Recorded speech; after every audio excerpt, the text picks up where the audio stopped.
السلام علیکم ورحمۃ اللہ وبرکاتہ۔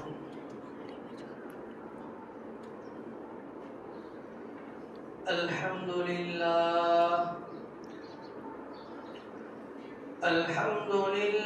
وکفى وسلام علی عباده الذین اصطفى اما بعد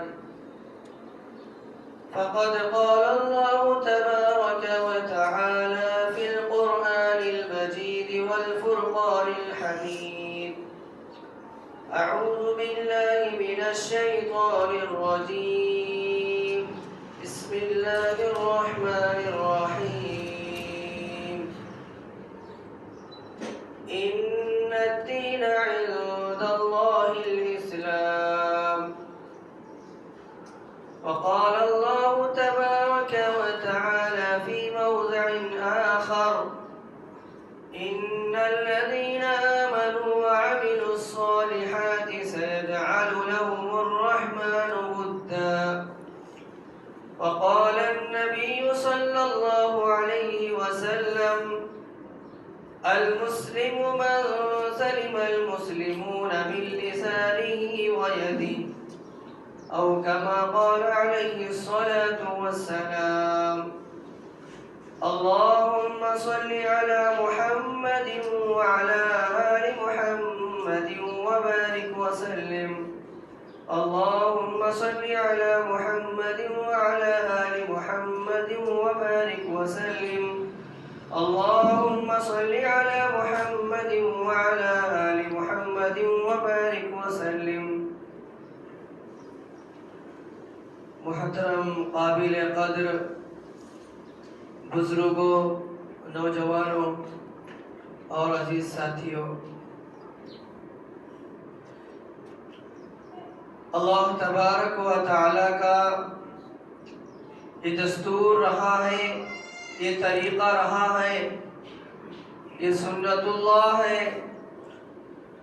کہ اللہ تبارک و تعالی نے اس کائنات میں دو چیزوں کو جوڑنے کے لیے، دو الگ الگ چیزوں کو ایک جگہ جمع کرنے کے لیے ایک تیسری چیز کو اللہ تبارک و تعالی نے بنایا ہے۔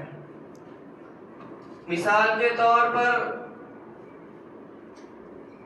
اینٹ لے لیجئے، اینٹ سے ہم گھر بناتے ہیں، دیگر عمارتیں بناتے ہیں، تو ایک سے دوسری اینٹ کو جب جوڑا جاتا ہے تو اس میں تیسری چیز داخل کر دی جاتی ہے سیمنٹ کے طور پر۔ اسی طریقے سے کاغذ ہے، ایک کاغذ سے دوسرے کاغذ کو جوڑنے کے لیے اللہ تبارک و تعالی نے گم یعنی گلو کو پیدا کیا۔ اسی طریقے سے کپڑا ہے، ایک کپڑے کو دوسرے کپڑے سے جوڑنے کے لیے اللہ رب العزت والجلال نے دھاگے کو بنایا۔ یاد رکھیں، سیمنٹ جو اینٹوں کے درمیان میں جو کام کرتی ہے وہ کاغذ کے درمیان میں کام نہیں کرتی۔ کاغذ کے درمیان میں جو گلو کام کرتا ہے وہ دھاگا اس جگہ پر کام نہیں کرتا۔ اسی طریقے سے ایک لکڑی سے دوسری لکڑی کو اگر جوڑنا ہو تو اللہ تبارک و تعالی نے تیسری چیز وہاں پر کیل کو پیدا کیا۔ ایک کیلا دونوں کے درمیان میں ٹھوک دیا جائے، وہاں پر اس کو لگا دیا جائے تو دونوں لکڑیوں میں جوائنٹ ہو جاتا ہے۔ اسی طریقے سے لوہا ایک سے دوسرے کو اگر ایک جگہ جمع کرنا ہو، جوڑنا ہو تو ویلڈنگ کا کام وہاں پر استعمال آتا ہے۔ تو پتہ یہ چلا کہ دو چیزوں کو جوڑنے کے لیے اللہ تبارک و تعالی کی یہ عادت رہی ہے، یہ سنت رہی ہے، یہ طریقہ رہا ہے کہ تیسری چیز کو وہاں اللہ تعالیٰ داخل کرتے ہیں۔ ٹھیک اسی طریقے سے ہم آپس میں محبتیں اور الفتیں پیدا کرنے کے لیے اللہ رب العزت والجلال نے اسلام رکھا، دین رکھا۔ خود اللہ تعالیٰ فرماتے ہیں، سورہ انفال کی آیت ہے: لو انفقت ما فی الارض جميعا ما الفت بین قلوبہم۔ فرماتے ہیں کہ اس روئے زمین کے سارے خزانوں کو ایک جگہ جمع کر دیا یا یوں سمجھیے کہ سارے خزانے کو خرچ کر دیا جائے، پھر بھی اگر تم کسی کے پاس اپنی محبت کو جتانا چاہتے ہو یا محبت اس میں داخل کرنا چاہتے ہو تو اللہ فرماتے ہیں کہ نہیں ہو سکتا. ما الفت بین قلوبہم، ان کے دلوں میں محبت نہیں ڈال سکتے آپ. لیکن اللہ فرماتے ہیں ولیکن اللہ، لیکن اللہ تبارک و تعالی خود ان کے دلوں میں محبت ڈالتا ہے. اسی طریقے سے سورہ مریم کی آخری آیت، اس میں اللہ تعالیٰ فرماتے ہیں ان الذين آمنوا وعملوا الصالحات سيجعل لهم الرحمن ودا. اللہ فرماتا ہے یقیناً جو لوگ ایمان لائے اور اعمال صالحہ بھی وہ لوگ کریں گے تو ہم ان دونوں کے ذریعے سے ان کے دلوں میں محبتیں بھر دیں گے. سَيَجْعَلُ لَهُمُ الرَّحْمَنُ وُدًّا، اللہ تعالیٰ محبت ان کے دلوں میں ڈالتا ہے. تو پتہ یہ چلا دین ایک ایسی چیز ہے جو ایک دوسرے انسان کو محبت ڈالنے کا ذریعہ بنتا ہے. اس کو میں یوں سمجھاتا ہوں کہ اللہ تبارک و تعالیٰ نے جب فرشتوں کو بنایا تو اپنے نور سے پیدا کیا، پھر جب شیاطین و جنات کو بنایا تو آگ سے پیدا کیا. تو فرشتے نوری مخلوق ہے تو ان کے اندر صرف خیر ہی خیر ہے، اور شیاطین آگ کی مخلوق ہے تو ان کے اندر شر ہی شر ہے. اب ان دونوں کے درمیان میں ایک اور مخلوق کو اللہ نے پیدا کیا، وہ مخلوق ہے ہم اور آپ، یعنی انسان. انسان کو اللہ تبارک و تعالیٰ نے مٹی سے پیدا کیا، اور اس انسان کے اندر اللہ نے خیر بھی رکھا شر بھی رکھا. دونوں چیزوں کے مجموعے کا نام حضرت انسان. اب اس انسان کے اندر خیر اس وقت آتا ہے جب اس کو خیر کا ماحول ملتا ہے، شر جب اس وقت آتا ہے انسان کے اندر جب اس کو شر کا ماحول ملتا ہے. یاد رہے کہ ایک دنیا کا سب سے بہترین نیک انسان اگر اس کو بھی ماحول برا مل جائے تو پھسلنے کے کچھ نہ کچھ چانسز ہوتے ہیں. اور اس دنیا کا سب سے بدترین انسان، سب سے گنہگار انسان، لیکن اگر اس کو نیک ماحول مل جائے، اچھا ماحول مل جائے تو اس کے بھی سدھرنے کے چانسز ہوتے ہیں. تو میرے دوستو، اللہ تبارک و تعالیٰ نے ایک انسان سے دوسرے انسان کے اندر محبت کا ذریعہ بنائے. ان الدین عند اللہ الاسلام. اب اس کے بعد معاشرتی زندگی میں ہم آگے چلتے ہیں تو اللہ تبارک و تعالیٰ نے ایک ذریعہ بنایا ہے میاں اور بیوی. اب ان دونوں کا جو رشتہ ہے، جو تعلق ہے، اس کو قائم رکھنے کے لیے، قائم کرنے کے لیے اللہ تبارک و تعالیٰ نے تیسری چیز بنائی، وہ رکھا نکاح. ایک اجنبی مرد ہے، اجنبی عورت ہے، اس کا خاندان الگ ہے، اس کی برادری الگ ہے، وہ کالا ہے یہ گورا ہے، لیکن جب نکاح ہو جاتا ہے اس کی عادتیں الگ، اس کی نسبتیں الگ، اس کی چوائس الگ، اس کی پسند الگ. لیکن جب خطبہ، جب نکاح جیسی اہمیت اس کے بیچ میں آ جاتی ہے تو سب اپنے خواہشوں کو چھوڑ کر، سب اپنی پسندیدہ چیزوں کو چھوڑ کر ایک رشتہ بنتا ہے، ایک تعلق قائم ہوتا ہے. جو محبت بھرا رشتہ ہوتا ہے وہ ہوتا ہے میاں اور بیوی کا رشتہ. اب میاں اور بیوی کے رشتے کو اللہ تبارک و تعالیٰ نے قرآن کریم میں بڑے اچھے انداز میں بیان کیا ہے. تو اگر آپ ایک شوہر ہو تو کیسے زندگی گزاریں، اگر آپ اپنی زندگی میں بیوی ہو تو کیسی زندگی گزاریں. چونکہ یہ مائک باہر بھی آواز جا رہی ہے تو ہماری مائیں اور بہنیں بھی اس کو سن رہی ہیں. تو لہذا اللہ فرماتے ہیں پارے 5 میں الرجال قوامون علی النساء. اللہ فرماتے ہیں کہ ہم نے شوہر کو عورتوں پر فوقیت عطا فرمائی. یعنی گھر کا جو سردار بنایا وہ شوہر کو بنایا۔ اب اس کا مطلب کئی لوگ غلط سمجھتے ہیں، جس کی وجہ سے گھر میں ایک دبدبا، ایک رعب، یعنی سمجھیے کہ بار بار کئی باتوں میں، کئی چھوٹی موٹی غلطیوں کی وجہ سے ہم اپنی بیوی کو شرمندہ کر دیتے ہیں۔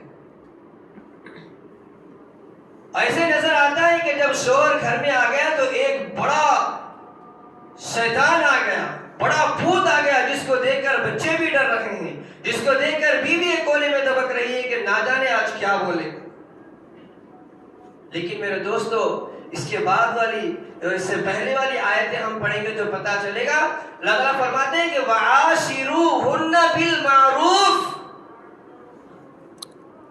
فرمایا کہ تمہیں چاہیے، یعنی شوہر کو حکم دے دیں، تمہیں چاہیے کہ اپنی بیوی کے ساتھ حسن سلوک کے ساتھ پیش آئے، اپنی طرز زندگی اچھی طریقے سے گزاریں۔ اب یہ رشتہ جو قائم ہوا، رشتہ قائم ہوتے ہوئے آگے چلا، چھوٹی موٹی غلطیاں تو ہوتی ہیں۔ اب اس غلطی کو ہم یوں دیکھیں کہ ہم ہر انداز سے اسوہ رسول جناب محمد رسول اللہ صلی اللہ تعالی علیہ وسلم کا طریقہ ہمارے لیے سب سے بہترین نمونہ۔ ہم یہ نہ دیکھیں کہ میرا دوست اس کی بیوی کے ساتھ رویہ یہ ہے، میرے بھائی کا اس کی بیوی کے ساتھ رویہ یہ ہے، فلاں کے ساتھ یہ نہ دیکھیں۔ آپ دیکھیں آپ کی زندگی کا نچوڑ، آپ کی زندگی کا طریقہ۔ اگر آپ اسوہ حسنہ اپناؤ تو رسول اللہ صلی اللہ علیہ وسلم کا اسوہ حسنہ اپنائیں۔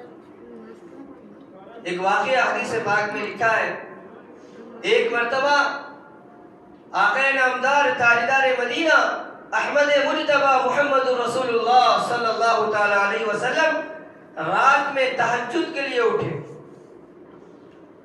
لیکن آپ اتنا آہستہ اور اتنی خاموشی سے آپ بیدار ہوئے کہ آپ کی زوجہ محترمہ ام المؤمنین حضرت عائشہ صدیقہ رضی اللہ تعالی عنہ کو محسوس نہ ہونے دیا کہ آپ اٹھ رہے ہیں۔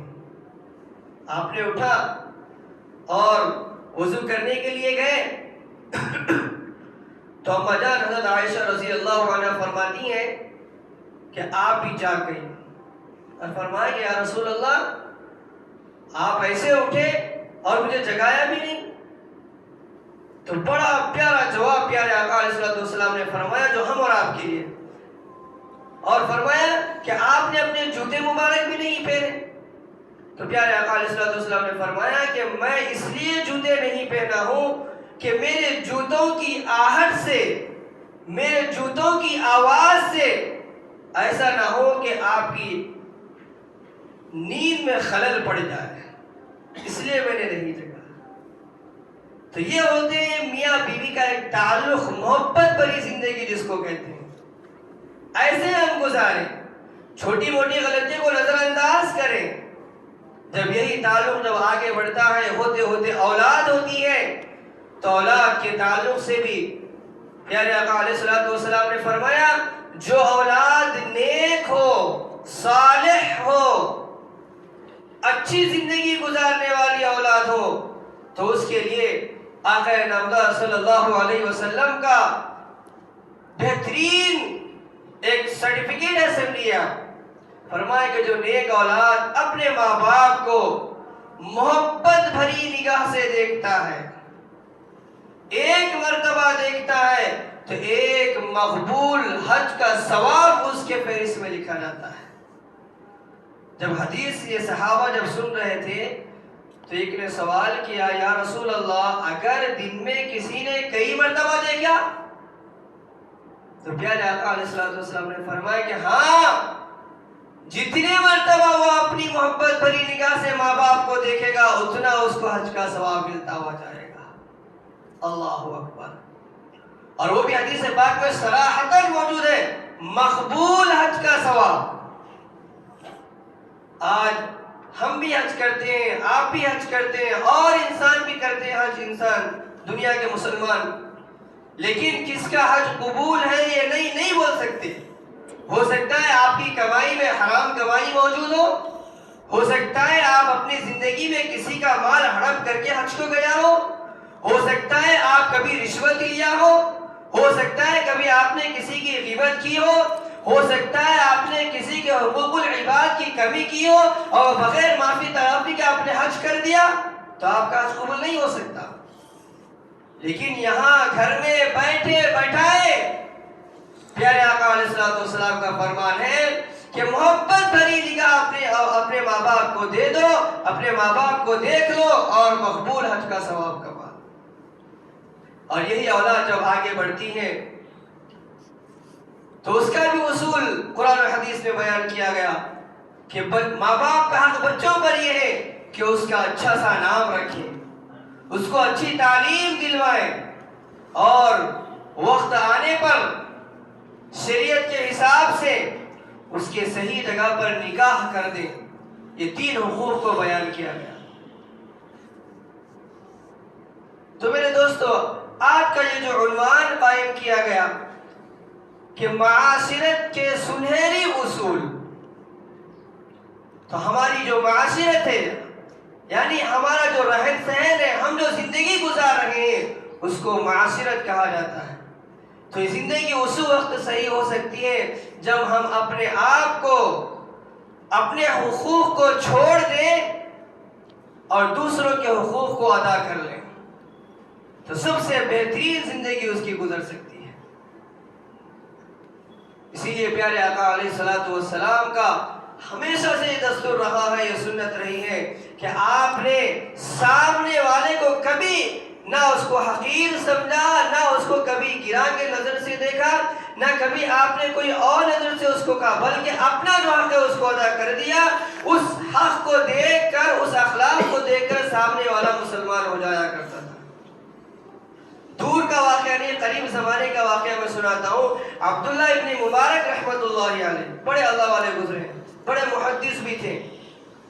آپ کے قریب میں ایک یہود کا گھر تھا, یہودی کا. وہ یہودی اپنے گھر بیچنے کے لیے اس نے بولی لگائی, تو اس نے جب خریدنے والے آئے تو فرمایا کہ کتنے میں دو گے؟ تو یہودی نے کہا کہ میرے گھر کا جو میں بیچنے والا ہوں اس کا جو مال و دولت جو اس سے ہونا ہے مجھے وہ ہے 2000 دینار, یعنی 2000 دینوں میں اس کو بیچ دوں گا. تو سامنے والے نے کہا کہ بھائی یہاں جو زمین جو بک رہی ہے وہ تو 1000 دینار کی ہے اور آپ 2000 کہہ رہے ہیں. تو اندازہ لگائیے, وہ یہودی کہتا ہے کہ 1000 میرے گھر کے, 1000 جو بازو میں میرا جو پڑوسی ہے عبداللہ ابن مبارک اس کے گھر کے. فرمایا وہ کیوں؟ اچھا پڑوسی ہے, نیک پڑوسی ہے, اچھے آدمی کی وجہ سے میں اپنے گھر کی بولی ڈبل لگا دیتا ہوں. یہ زمانے کے قریب زمانے کا واقعہ بتا رہا ہوں. تو میرے دوستو, اس بات کو ہم یاد رکھیں, اگر ہمارے اخلاق اچھے ہوں تو سامنے والے, چاہے وہ اپنی بیوی ہو, چاہے وہ ہمارے بچے ہو, چاہے وہ ہمارے پڑوسی ہو, چاہے وہ ہمارا بھائی ہو, چاہے وہ ہمارا دوست ہو, چاہے وہ ہمارے محلے والے ہو, سب کہیں گے کہ نہیں بھائی فلاں آدمی اچھا ہے. سب چیزیں معاشرت میں آتی ہیں, اخلاق کی بنیاد پر آتی ہیں. تو آج کے بیان کا خلاصہ یہی سمجھیے کہ ہم اپنے اخلاق کو درست کریں, ہم اپنی طرف سے اپنے حکم کو, یعنی یوں سمجھیے کہ اپنے حقوق کو ادا کر دیں, سامنے والے کے حقوق کو معاف کر دیں. اللہ تبارک و تعالیٰ سے ہم دعا کرتے ہیں کہ اللہ تعالیٰ ہم سب کو ان تمام باتوں پر عمل کرنے کی توفیق عطا فرمائے. آمین. یا رب صلی وسلم دائما ابدا علی حبیبک خیر الخلق کلہم وآخر دعوانا الحمد للہ رب العالمین.